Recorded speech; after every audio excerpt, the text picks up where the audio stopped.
भारतवर्ष में एक प्रतापी और दानी राजा राज्य करता था। वह नित्य गरीबों और ब्राह्मणों की सहायता भी करता था। यह बात उसकी रानी को अच्छी नहीं लगती थी। वह न ही गरीबों को दान देती, न ही भगवान का पूजा पाठ करती और राजा को भी दान देने से मना किया करती।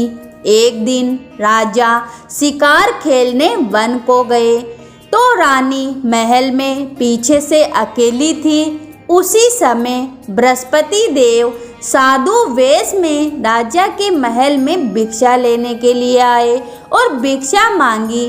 रानी ने भिक्षा देने से इनकार किया और कहा, हे साधु महाराज, मैं तो दान पुण्य से तंग आ गई हूँ। मेरा पति सारा धन लुटाते ही रहते हैं। मेरी इच्छा है कि हमारा धन नष्ट हो जाए, फिर न रहेगा बांस और न बजेगी बांसुरी।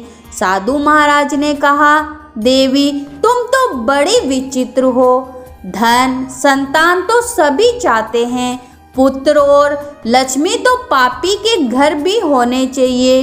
यदि तुम्हारे पास अधिक धन है तो भूखों को भोजन दो, प्यासों के लिए प्याऊ बनवाओ, मुसाफिरों के लिए धर्मशाला खुलवाओ।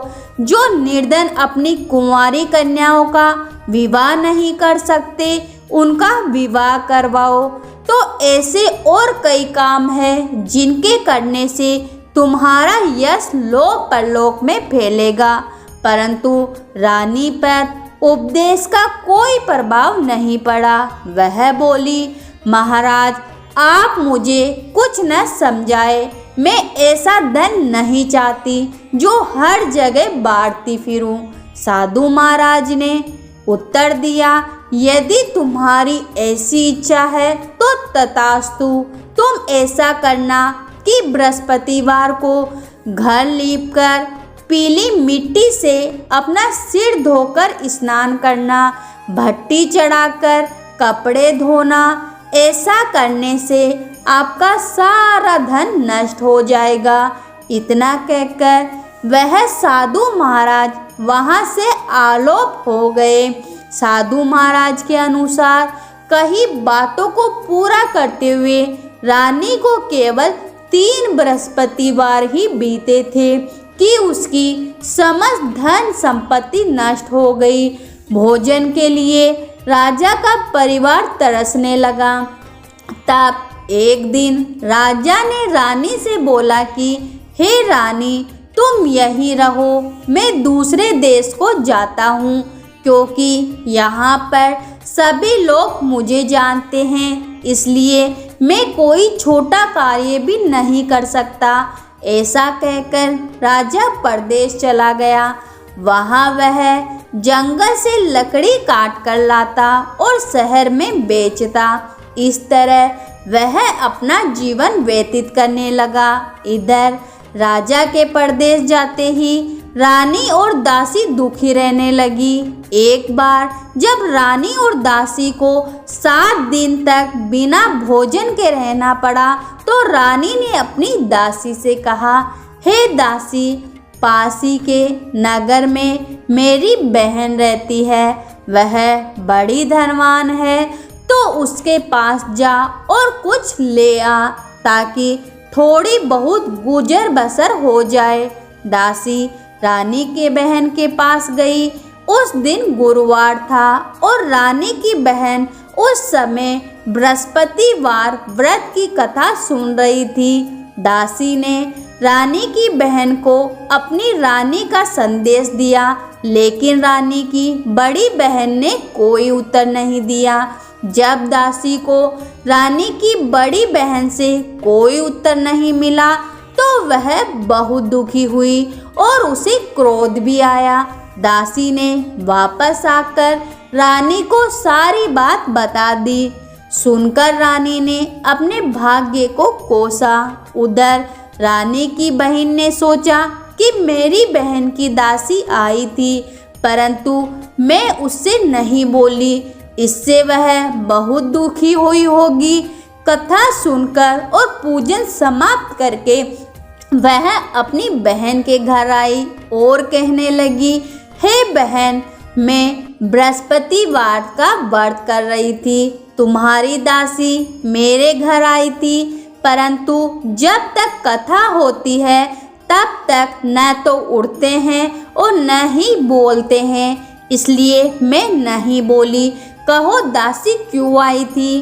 रानी बोली, बहन तुमसे क्या छिपाऊं, हमारे घर में खाने तक को अनाज नहीं था। ऐसा कहते कहते रानी की आंखें भर आई। उसने दासी समेत पिछले 7 दिनों तक भूखे रहने तक की बात अपनी बहन को विस्तार पूर्वक सुना दी।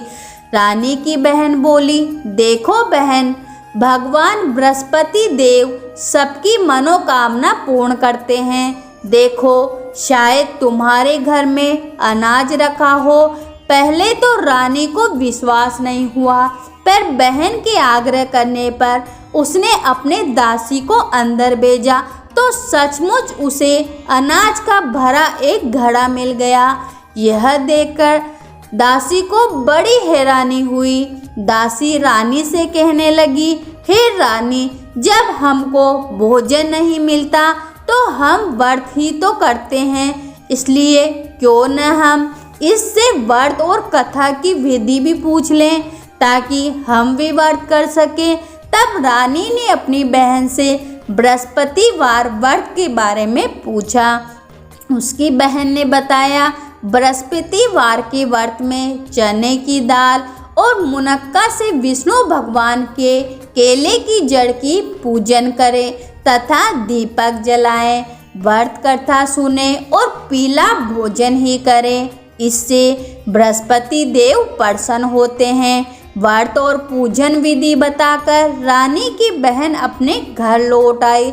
7 दिन के बाद जब गुरुवार आया तो रानी और दासी ने व्रत रखा। गुड़साल में जाकर चना और गुड़ लेकर आई, फिर उससे केले की जड़ तथा भगवान विष्णु जी का पूजन किया। अब पीला भोजन कहाँ से आए, इस बात को लेकर दोनों बहुत दुखी थे। उन्होंने व्रत रखा था, इसलिए बृहस्पति देव उनसे प्रसन्न थे, इसलिए वे एक साधारण व्यक्ति का रूप धारण कर 2 थालों में सुंदर पीला भोजन दासी को दे गए। भोजन पाकर दासी प्रसन्न हुई और फिर रानी के साथ मिलकर भोजन ग्रहण किया। उसके बाद वे सभी गुरुवार को व्रत और पूजन करने लगी। बृहस्पति भगवान की कृपा से उनके पास फिर से धन संपत्ति आ गई, परंतु रानी फिर से पहले की तरह आलस्य करने लगी।